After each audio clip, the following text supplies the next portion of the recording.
I was drinking courthouse coffee from a paper cup when my father told the jury I had been stealing from my dead mother. The coffee was weak and a little burnt. It had already gone lukewarm by the time he said it, and I remember setting the cup down very carefully so it would not tip against the rail in front of me.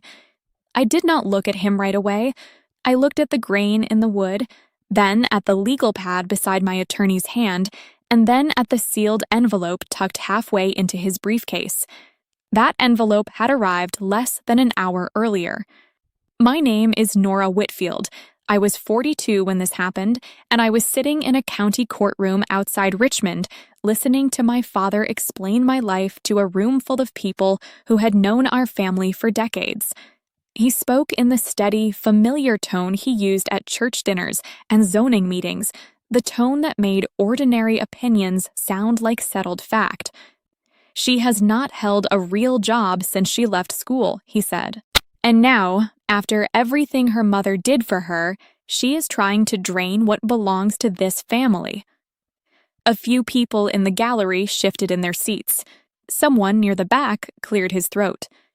The ceiling fan above us made a dry clicking sound every few seconds, and the room smelled faintly of floor polish, old paper, and somebody's sharp aftershave. I kept my hands folded in my lap. My father, Thomas Whitfield, had spent most of his adult life being the kind of man people listened to before they checked whether he was right. He had chaired committees, advised local boards, settled disputes over fences and drainage lines and family names. In his mind, that made him the authority on nearly everything, especially me. To him, I was still the daughter who left. I had moved to Northern Virginia years earlier. I told people I worked in risk operations and compliance support, which was true in the same way a locked door is technically a piece of wood. It was enough information to function, not enough to explain anything. My job had trained me to live inside careful language. My family took that caution as evidence that I had nothing real to say. My younger sister, Brooke, sat 3 rows behind the plaintiff's table, wearing a cream sweater and a strained expression that would have looked convincing to anyone who did not know how practiced she was at looking wounded on command. She kept a tissue in one hand. She had not used it once. I knew the posture. Chin lowered, eyes soft, quiet enough to seem decent. It had worked for her all her life. After our mother's funeral, Brooke had started speaking in phrases that were never exactly accusations, but always landed like them. She would say things like, "I just wish everyone had helped more," while looking at me, or "Mom carried a lot in private," while holding a folder she wanted me to notice. By the time the estate dispute reached court, those hints had hardened into a full story. I was absent. I was secretive. I had appeared just in time to ask questions about money. None of it was new, only public.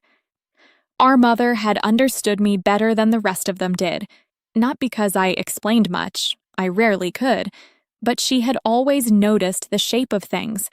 She knew when I called from an airport and said I was tired that it meant I had not slept in 2 days. She knew when I sent flowers instead of coming home for a fundraiser that I had a reason I would never be able to put in writing. She never pushed past the line I set. She simply adjusted around it. My father never forgave that. When I came back to the farmhouse after the funeral, the hallway looked wrong. The framed debate certificate from high school was gone. So was my university graduation photo. In their place was a brass wall clock that had not been there before, and a print of some Blue Ridge landscape probably picked out at a home store. The change was small, almost petty, but it told me everything. My father was not grieving. He was editing. Then the letters started. He wrote to the trustee, he wrote to the accountant, he wrote to 2 family friends who had no business being involved. In each version, I was described as unstable, elusive, financially dependent, possibly dishonest. He said I had no visible employment history. He said nobody in town had seen any proof that I worked. He said my mother had grown concerned near the end. Concerned. That was the word he used. It would have been insulting if it had not been so methodical. By the time the hearing began, his attorney had assembled binders full of neat assumptions. No public company profile, no ordinary payroll trail, limited tax visibility, a mailing address tied to a commercial receiving center. They presented absence as proof. In most rooms, that might have worked. The problem was that they mistook silence for emptiness. My attorney, Daniel Mercer, sat beside me without interrupting. He had the stillness of someone who did not waste movement. Earlier that morning, he had received a call, stepped into the corridor, and returned with that sealed envelope I had noticed when I took my seat. He did not explain much. He only said, very quietly, "We may not need all of Phase 2. That was enough. Across the room, my father's lawyer rose and approached the witness box with a yellow folder in his hand. His smile was polite in the way some tools are polished. "Ms. Whitfield," he said, "can you provide this court with one clear piece of evidence that you have maintained stable employment during the last 10 years? I looked at him, then at the folder, then at my father. Then I waited. The lawyer stood there holding the folder as if the answer had already been decided. I adjusted my sleeve against the edge of the witness box and let the questions sit for a moment. The room was quiet except for the fan above us and the small rustle of paper from the clerk's desk.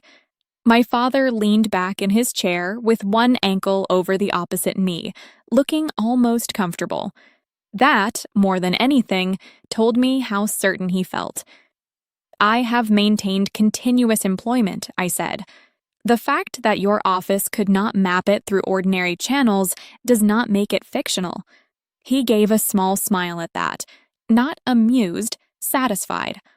"So there is no pay stub you can offer today, no public employer directory, no office switchboard, no supervisor willing to confirm that this job exists."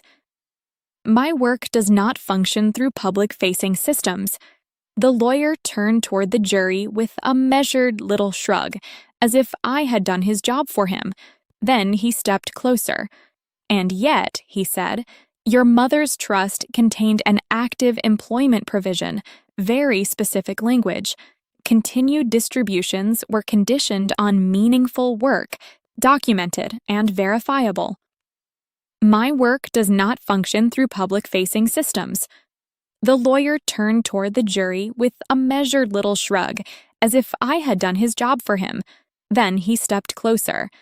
"And yet," he said, "your mother's trust contained an active employment provision, very specific language.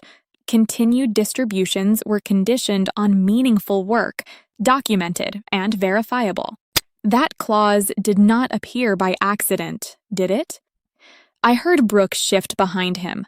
The trust had become their favorite object, not because they respected it, because they thought it could be used as a clean instrument, something with enough formal language to turn family contempt into legal argument.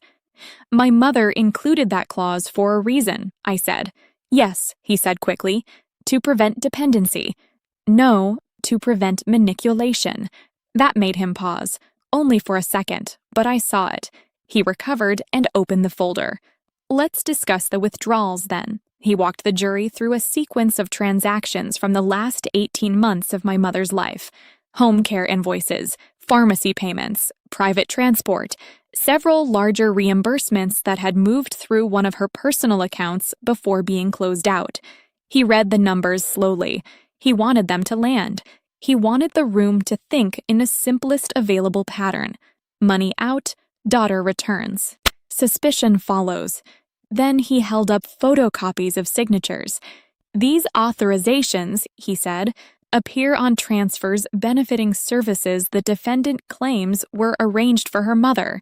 Our consulting examiner found significant irregularities, enough to raise serious questions about whether Mrs. Whitfield approved them herself." Serious questions. Another careful phrase. I looked at the copies from where I sat. They were not the originals. They never were. My mother's signature had changed in the final year because the medication made her hands unsteady in the mornings. Anyone who actually spent time with her knew that. My father would have known that too if he had been the one organizing appointments instead of talking about what should be done. Brooke was the first one to stand when they called her. She walked to the witness stand with slow steps and lowered shoulders, like someone trying very hard not to break in public. It was skillful. She kept one hand around a tissue. Her voice, when she started speaking, was soft enough that people had to lean in. Nora always kept us at a distance, she said. She would disappear for weeks or months and then call with these vague updates about projects and deadlines. Mom never wanted to embarrass her, but near the end, she was worried. She told me she didn't always understand where the money was going. I watched her face while she said it. No anger, no grief, just control. Brooke had not handled the home care schedule. I had. She had not spent nights comparing agencies, checking licensing histories, reviewing medication logs, or moving payments between accounts when one provider refused to continue without a deposit. She had not sat in the kitchen under the yellow stove light while our mother slept 2 rooms away and a nurse filled out incident notes at the table. I had done that part quietly, because quiet work gets finished faster. But Brooke knew how to describe absence. She knew how to make effort disappear if it had not happened in front of an audience. The lawyer guided her carefully. Did your sister contribute to your mother's care in any way you personally witnessed? Brooke pressed the tissue once beneath her eye, though there were no tears. Not in the day-to-day sense. Did your mother ever express confidence in the defendant's financial honesty? Brooke lowered her gaze. Not directly. It was an elegant lie, not in wording, in structure, built to imply without committing. My father did not look at Brooke while she testified. He was watching the jury, measuring faces, checking what was landing. He had done this his entire life. Committee meetings, property disputes, scholarship boards, local politics. He never listened to the person speaking if he believed the room was the real target. When Brooke stepped down, he finally looked at me. There was triumph in it, but something else too. Relief. He needed this version of me to be true. Not because of the estate, not even because of the money. He needed me to be small enough to explain why he had never bothered to understand my life. If I was aimless, then he had been right all along. If I was dishonest, then his distance had been wisdom. Men like my father do not revise themselves. They revise everyone around them. Daniel made a note on his pad and slid it slightly toward me. Not yet. I read the 2 words and gave the smallest nod. That was fine. I had no intention of interrupting them while they were still building their structure. People reveal more when they believe the frame is holding. The plaintiff's lawyer returned to his table, gathered another stack of papers, and said he wished to move into financial exhibits and investigator findings. Judge Holloway adjusted his glasses and looked down at the docket. The light from the high windows had shifted by then, thinner and whiter across the floorboards. Somewhere in the hall outside, a cart rolled past with a squeaking wheel. I folded my hands again. Then I waited. The investigator's report was thicker than it needed to be. That was the first thing I noticed when the lawyer handed it up. Too many tabs, too many highlighted sections, too much effort spent making absence look substantial. I had seen versions of that before in other settings. When people do not have a clean fact, they stack presentation around the gap and hope nobody notices the center is hollow. The lawyer began with the address on my tax filings. A commercial mail receiving location, he said, not a functioning office. Then my health records. No ordinary employer-sponsored plan under her listed entity. Then my online footprint. No executive profile. No licensing board entries. No company website. No public contract history. He said each point slowly, leaving room for the jury to connect them. Brooke kept her eyes lowered.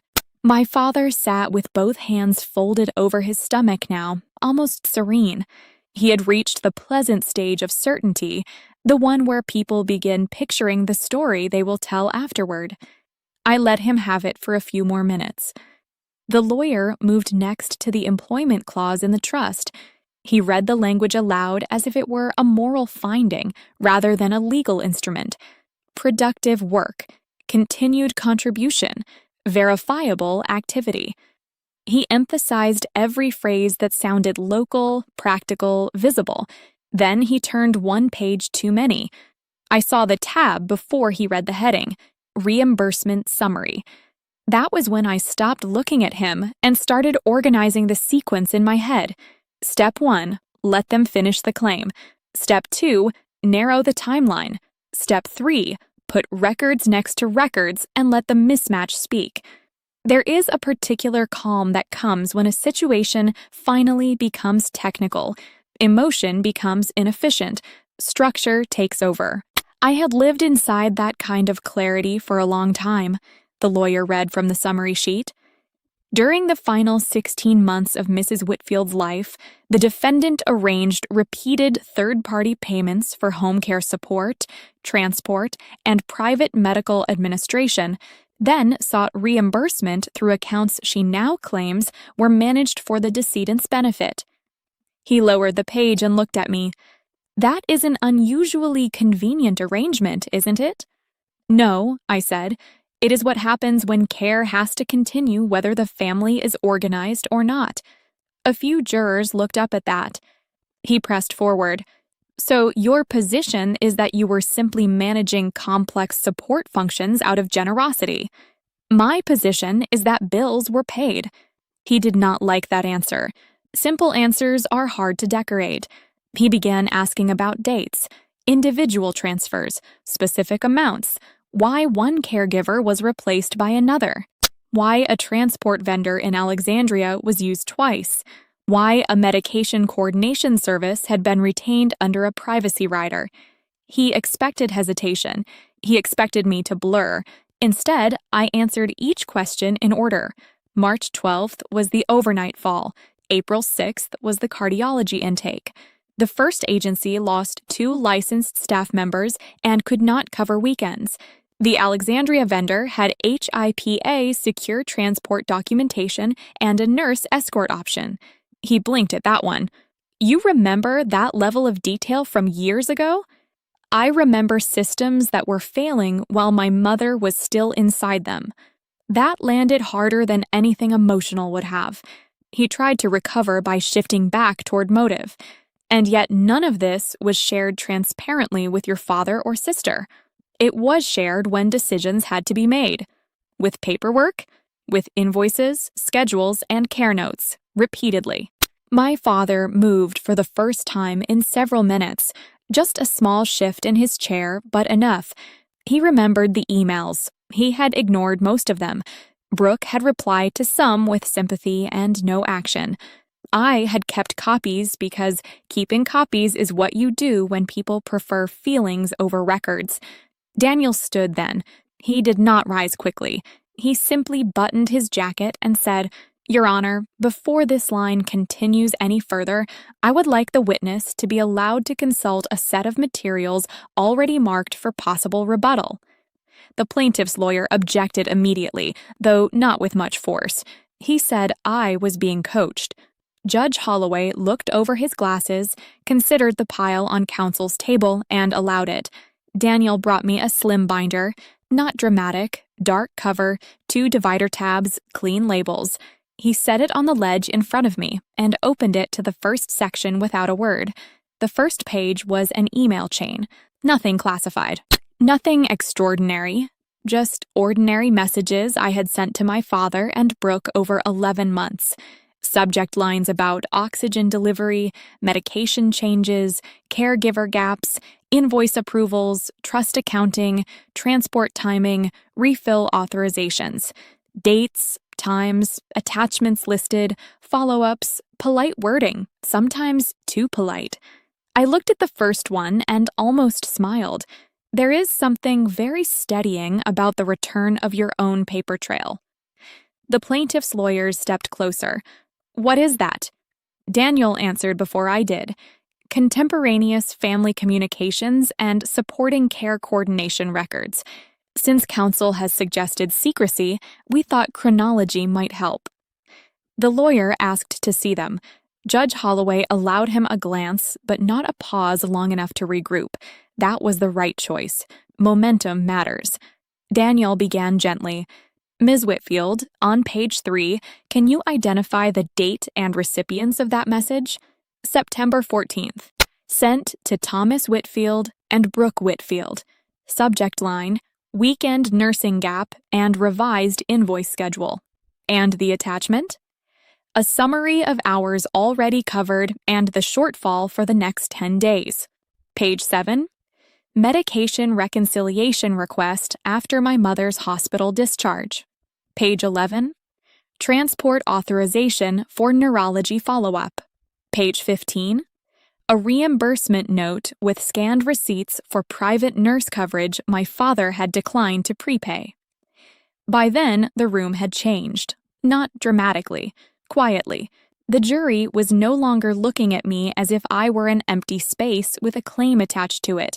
They were looking at dates, at sequence, at the fact that ordinary records existed and had existed all along, in places the plaintiff had either skipped or hoped nobody would examine too closely. My father's lawyer tried to interrupt. "These emails do not prove employment." "No," Daniel said, "they prove something simpler first, that the story presented here has been selective." That was the beginning of the shift. Not the full turn, not yet. Just the moment when a tidy accusation starts to come apart at the seams, because someone introduces a clock, a ledger, and a memory that was written down when it happened. I closed the binder and rested my hand on it.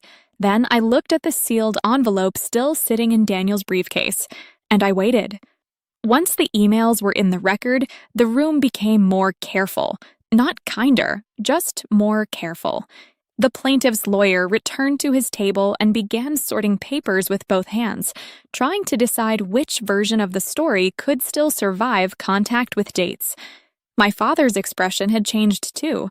The confidence was still there, but it was working harder now. People like him can tolerate facts as long as the facts stay isolated. What unsettles them is pattern. Judge Holloway looked down at the binder again. "Counsel," he said, "if you intend to maintain the theory that the defendant concealed all involvement in her mother's care, you will need to reconcile that with these communications." The lawyer nodded, but not convincingly. He tried a different direction. "Ms. Whitfield," he said, "even if the court accepts that you participated in care coordination, that does not answer the employment issue. In fact, it may reinforce the concern. Isn't it true that these family responsibilities were possible because you were not tied to a serious professional position?" There it was, the revised theory. When one accusation weakens, replace it with another that still preserves the same conclusion. I looked at him for a moment. Then I said, "No." He waited for more. I did not give him any. He adjusted his tie and stepped closer. "Let me be direct. You say your work required privacy, yet you can produce no normal employer verification. You operated through a mailing address. You used vague titles. You maintained no public professional profile, and now, after your mother's death, you are asking this court to take your word over clear documentary irregularities and a trust provision designed to stop exactly this kind of arrangement." I heard Brooke exhale behind him. My father stayed perfectly still. That was fine. Stillness can be useful. It lets you hear where the structure is weakest. Daniel rose. "Your Honor," he said, "with the court's permission, I would like to proceed in a different order." The plaintiff objected immediately, but Holloway lifted one hand and looked at Daniel. "What order?" Daniel rested 2 fingers on his briefcase. "The order that avoids wasting another hour on speculation." He spoke in the same tone he had used all morning. No edge, no performance, just precision. The judge studied him for a second, then nodded once. Proceed. Daniel turned to me. Ms. Whitfield, I am going to ask a narrow sequence of questions.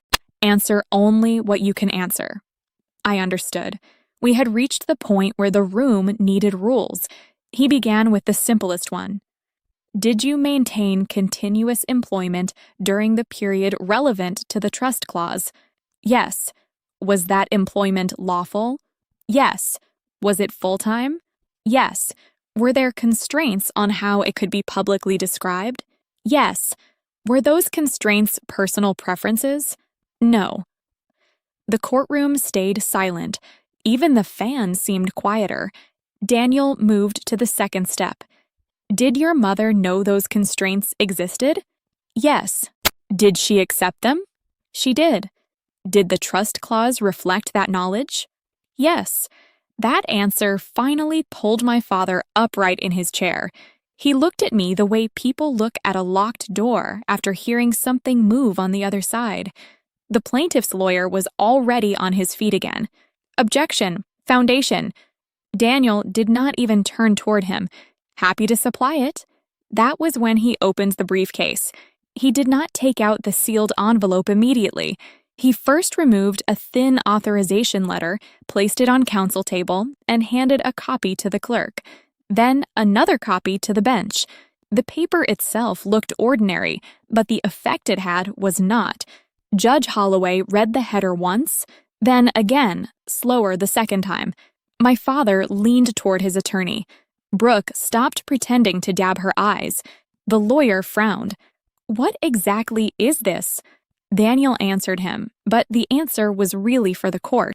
A limited disclosure authorization tied to employment verification and service status, issued through federal counsel, narrowly scoped, pre-cleared for judicial review.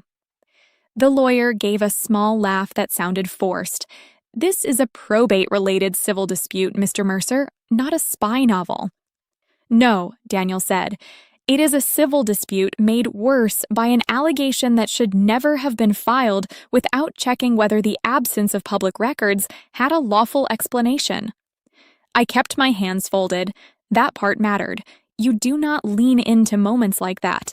You let them settle on their own. Judge Holloway set the paper down carefully. Mr. Mercer, he said, are you representing to this court that the defendant's employment status is subject to federal confidentiality restrictions beyond the ordinary private sector scope? I am. And that you have authority to document that in camera if necessary? I do. The phrase changed the air in the room. In camera. Even people who did not know exactly what it meant knew it was not casual. It suggested doors closing, records narrowing, a room becoming smaller and more serious. My father's lawyer objected again, but this time the objection was thin. He was no longer arguing from confidence. He was arguing from momentum, and momentum is fragile once a judge starts reading in silence. Holloway turned one page, then another. His expression did not sharpen, it simplified. Counsel, he said to the plaintiff's side, before I decide how far this line goes, I want clarity on one point. Have you alleged that the defendant falsified an employment history she could never legally verify in the ordinary way? The lawyer opened his mouth, then closed it. My father answered instead, unable to help himself. She told everyone she worked in analysis. Half the town thought she did data entry. The judge looked up at him. Not angry, just very direct. Mr. Whitfield, that was not my question. My father stopped speaking. Daniel waited one beat, then moved to the third step. Ms. Whitfield, he said, did you ever tell your family you were unemployed? No. Did you ever tell them you lived on your mother's money? No. Did you ever ask your mother for support to sustain your personal lifestyle?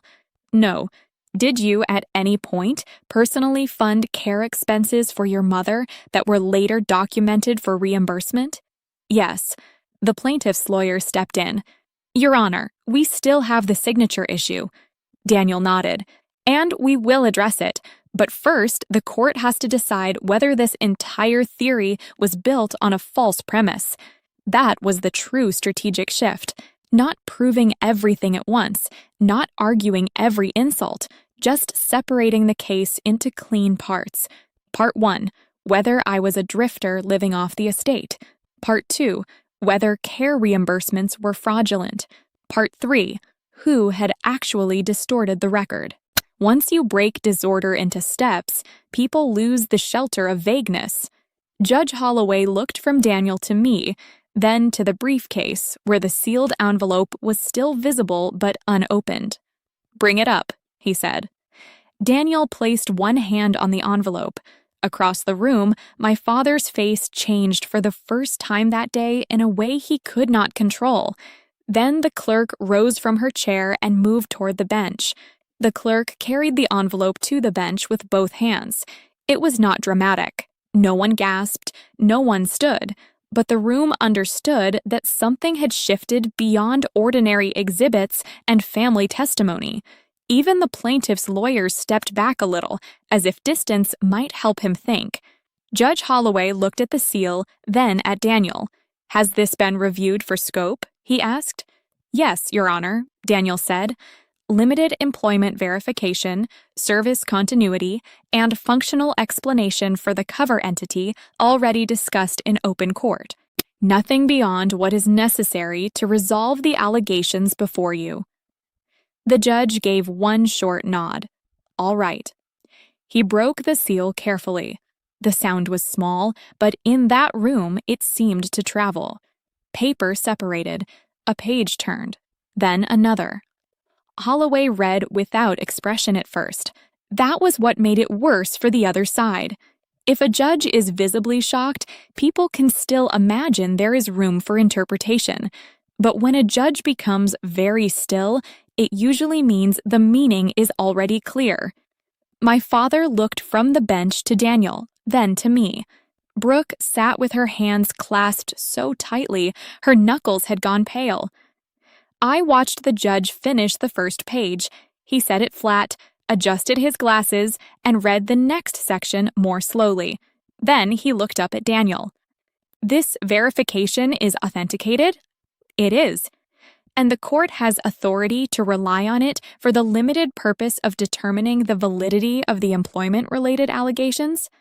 "Yes." The plaintiff's lawyer stepped forward. "Your Honor, I need to object to the use of material we have not had a fair opportunity to examine." Holloway turned his head toward him. "Counsel, what you are not entitled to examine is not the same thing as what this court is not entitled to consider." That ended the objection. The judge looked at me then. Not warmly, not coldly, just directly, as if he were resetting his understanding of who had been sitting in front of him all morning.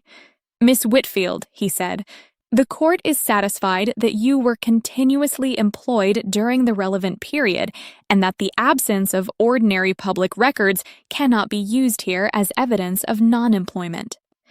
No one moved. He continued. The plaintiff's theory, as presented, relied heavily on that absence. That theory is no longer sustainable. My father's attorney opened his mouth again, probably to salvage something around the reimbursement issue, but Daniel was already there. "Your Honor, the remaining financial allegations also need to be viewed differently now," he said, because the plaintiff did not simply misunderstand my client's work. He used that misunderstanding as the foundation for accusations of dependency, deceit, and motive. Holloway looked down at the binder of emails and care records. "I agree that the context has changed." That was the cleanest sentence anyone had spoken all day. Changed context. That was enough. In legal rooms, sometimes the whole structure turns on a phrase that modest. Daniel asked permission to proceed with a focused rebuttal on the signature and reimbursement claims. The judge granted it. He came to the witness box with the slim binder and opened the second tab. This section was cleaner than the first. Invoices, payment ledgers, care schedules, provider confirmations, transport logs, receipt scans, and a short timeline Daniel had built from the underlying documents. Not colorful, not theatrical, just ordered. He started with the first large transfer. Miss Whitfield, this reimbursement dated May 17th. What was it for? 3 weeks of overnight nursing coverage after my mother's fall risk increased. Who initially paid the agency deposit? I did. Why? Because coverage was going to lapse before the weekend. He moved to the next one. June 9th. Cardiac monitoring transport and nurse escort. Paid first by whom? By me. Then reimbursed from your mother's account? Yes, after the trustee's coordinator confirmed the invoice match. He asked the same set of questions again and again, each time with a different date, a different vendor, a different service. It was not exciting. That was why it worked. Order is persuasive when disorder has been sold as truth. Then he brought in the outside confirmations, a provider attestation, a billing summary, a transport dispatch log, a care coordinator's email acknowledging delayed family approval and thanking me for advancing payment. Then another message. Then another. The plaintiff's lawyer tried to argue that signatures still looked irregular. Daniel did not resist. He simply handed up a comparison chart showing dated signature variation over the final year of my mother's illness, alongside medication changes and physical notes from appointments. Morning tremor, fatigue, grip weakness, better control in the afternoon. The kind of thing a real forgery theory should have accounted for before it was turned into a performance. Judge Holloway studied that page for a long moment. Counsel, he said to the plaintiff's side, did your document examiner review the medical context for signature variation? The lawyer hesitated. That is not clear from the summary we received. It is clear to me, the judge said, that it was not adequately considered. My father shifted sharply in his seat. Those signatures didn't look right, he said. Anyone could see that. Holloway looked at him once. Mr. Whitfield, what anyone could see and what can actually be supported are no longer the same thing in this courtroom. That was the moment my father lost control of the setting. Not emotionally. He did not shout. That would have been easier for him, in a way. Instead, he began talking too much, explaining things nobody had asked, saying he had only wanted to protect the estate, saying I had always kept everyone at a distance, saying the town knew I was secretive, saying Brooke had carried the burden while I appeared from nowhere with language nobody could verify. Every sentence made him smaller, because once the employment premise collapsed and the reimbursement started aligning with records, what remained was motive, not mine, his. He had not brought this case because the facts left him no choice. He had brought it because my invisibility gave him a usable shape. He could pour almost anything into it: laziness, theft, failure, ingratitude. The details changed, but the function stayed the same. Daniel did not interrupt him until the right moment. Mr. Whitfield, he said very calmly, do you deny receiving repeated written notice of these care expenses while your wife was alive? My father said nothing. Daniel picked up one printed email. September 14th, October 2nd, November 18th, December 6th, January 12th. Do you deny receiving them? I receive hundreds of emails.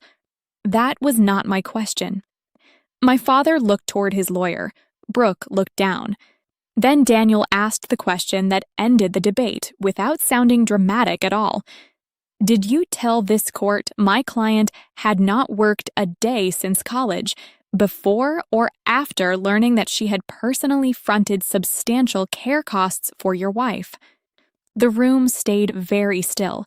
My father's face changed, not because he did not understand the question, because he did, and he knew the answer would sit there no matter which way he tried to phrase it. Then I put my hands lightly on the edge of the witness box and waited. My father did not answer the question right away. He looked at Daniel, then at the judge, then somewhere past me, as if the room might offer him a version of events that was easier to live inside. But courtrooms are not built for comfort.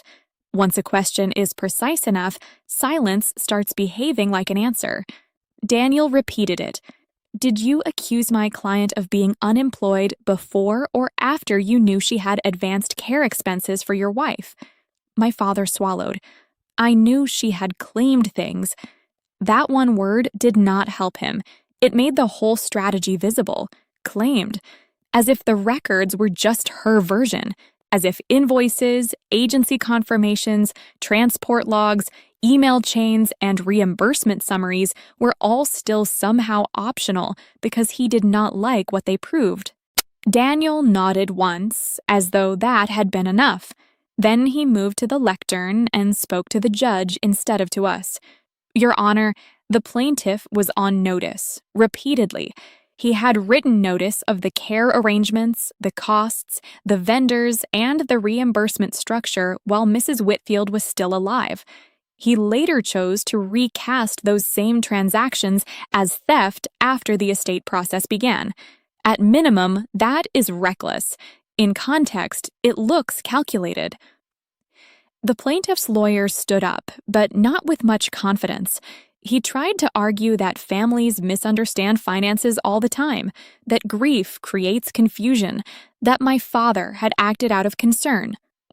Judge Holloway let him finish. Then he asked the only question that mattered. Concern based on what, counsel? Because I am now looking at a record that shows documented care activity, documented advance payment, documented notice, and a foundational employment allegation that should not have been made in the form it was made. There was no good answer to that. The lawyer attempted one anyway. He said the trust language had created genuine uncertainty. He said my low visibility had raised fair doubts. He said the signatures had appeared inconsistent enough to justify inquiry. Judge Holloway folded his hands. Inquiry, he said, is not the same thing as accusation, and accusation is not the same thing as proof. That settled the room. He took another minute with the papers in front of him, moving through them one by one. The employment verification, the email chronology, the reimbursement timeline, the provider notes, the signature comparison with medical context. He was not searching anymore. He was organizing the ending. When he finally spoke, his tone was plain. The court finds that the employment-related challenge fails. The court further finds that the current record does not support the plaintiff's allegation that the defendant stole from or defrauded her mother. My father's shoulders dropped, though only slightly. Holloway continued. What the record does support is that the defendant coordinated substantial care, advanced personal funds for that care, and communicated those matters repeatedly. The plaintiff may have disliked the defendant's privacy. He may have distrusted what he did not understand, but that is not a legal basis to convert reimbursement into theft. No one in the gallery moved. Brooke stared at the floor with both hands wrapped around that untouched tissue. She had gone very still. For the first time all day, she looked less like a witness and more like a person realizing there would be no safe place to set down what she had helped build. The judge turned toward the plaintiff's table. This complaint is dismissed with prejudice. The words were not loud. They did not need to be. He then addressed fees. Not theatrically, not as punishment in the emotional sense, but as consequence.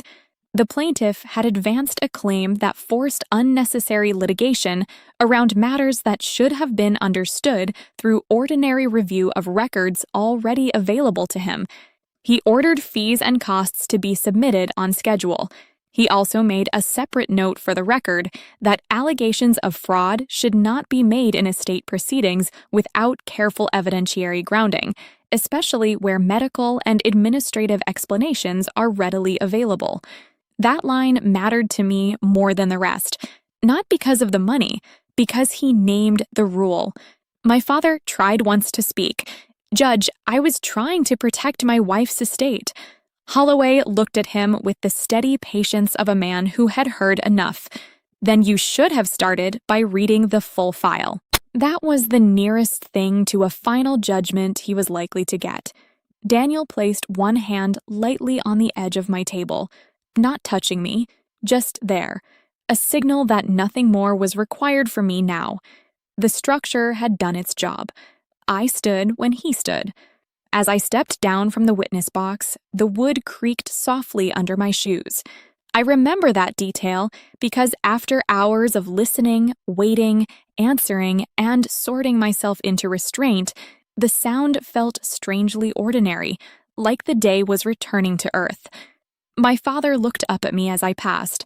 There was no apology in his face. Not really. Confusion, yes. Damage, certainly. A kind of hollow disbelief. Men like him do not suddenly become reflective because a courtroom corrects them. But the certainty was gone, and that was enough for one day. Brooke opened her mouth as if she might say my name. I kept walking. Out in the hallway, the air felt cooler. Someone at the far end was speaking softly into a phone. The vending machine lights hummed against the wall. Daniel handed me a copy of the dismissal sheet and the preliminary fee order, clipped together neatly.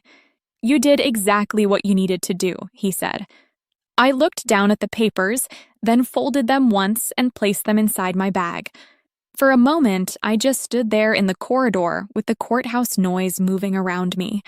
Then I reached for my phone, saw one unread message waiting, and stopped to read it. The message was from Mara. She had worked with me for years in one of those roles that never translates well outside a secure building. Efficient, quiet, impossible to rattle. The message was short. "Heard you're out. Call when clear. Also, your neighbor's situation may need a careful look." I read it once, then locked my phone and slipped it back into my bag. That was how life usually worked for me. One matter closed, another already waiting at the edge of the frame. Daniel walked with me to the front steps of the courthouse. We did not talk about justice or closure or any of the bigger words people use when they want a day to mean more than it can carry. He only reminded me about the filing deadline for fees, asked whether I had transportation, and said he would send scanned copies by evening. I thanked him. Then we went in different directions. The drive back was quiet. Traffic moved in a clean line up the highway. The sky had turned pale and flat, the kind of late afternoon light that makes everything look more honest than usual. I stopped once for gas, bought a bottle of water I forgot to open, and kept going. When I got home, I unlocked the front door and stood inside for a moment without turning on any lights. My apartment was exactly as I had left it. One mug in the drying rack, a folded cardigan over the back of the chair, a stack of mail held in place by an old brass clip. The ordinary shape of a life that belongs to itself. After a day spent being described by other people, that kind of order feels almost protective. I set my bag on the kitchen counter and took off my watch. Then I did the smallest things first. I washed the mug that was already clean but still had a watermark on the rim. I straightened the edge of the runner on the cable. I put the courthouse papers into a labeled folder and slid it into the second drawer beside old tax records, passport copies, and appliance warranties. Quiet systems, nothing emotional, just a place for things to go. Then I made tea. The kettle took longer than usual. I stood by the stove and listened to the low rise of water heating, the tick from the cooling vent near the window, the distant hum of someone's television through the wall. When the steam finally lifted, I poured it into a plain white cup and carried it to the sofa. I did not replay the hearing in my head. I did not draft speeches I wished I had given. I did not imagine my father regretting anything. Some people remain committed to the story they built, even after the floor falls out from under it. Wanting them to become different is often just another form of waiting. So I did not wait. I drank my tea while the room slowly darkened. At some point, I got up, turned on the lamp by the window, and opened the folder one more time just to confirm the paperwork was where it should be. Dismissed with prejudice, fees to follow. Nothing left unresolved that required my voice that night. Around 8, Mara called. I answered on the second ring. "You all right?" she asked. "Yes." A short pause. "And?" It ended the way it needed to. That usually means somebody ignored documents. I smiled a little into the quiet room. Several somebodies. She let that sit for a second, then her tone shifted. Not urgent, just practical. My neighbor's brother is trying to move money around ahead of a guardianship review. Sloppy work. Family thinks the sister is confused. She isn't. I may need a name for someone patient. I looked at the steam thinning above my cup. Send me the timeline first, I said. Then bank activity. Then anything signed in the last 6 months. There was the smallest pause on the line. Back to normal already? No, I said. Back to clear. When the call ended, I put the phone face down. Then I rinsed my cup, checked the lock once, and walked through the apartment, turning off lights room by room. In the bedroom, I folded the jacket I had worn to court and placed it over a hanger instead of leaving it on the chair. That felt like enough ceremony for one day. Before sleeping, I stood at the window for a minute and looked down at the parking lot below. A man was unloading groceries. Someone else was walking a small dog near the hedge. Nothing grand, nothing symbolic, just people finishing their evenings. That was what peace looked like to me. Not victory, not revenge. Just the return of proportion. If you stayed with me through this story, thank you. Please like and subscribe if this kind of calm, steady storytelling is something you enjoy. And tell me in the comments which city you're watching from and what time it is there right now. I always like seeing where everyone is listening from. When this ends, 2 popular stories will appear next for you to keep listening.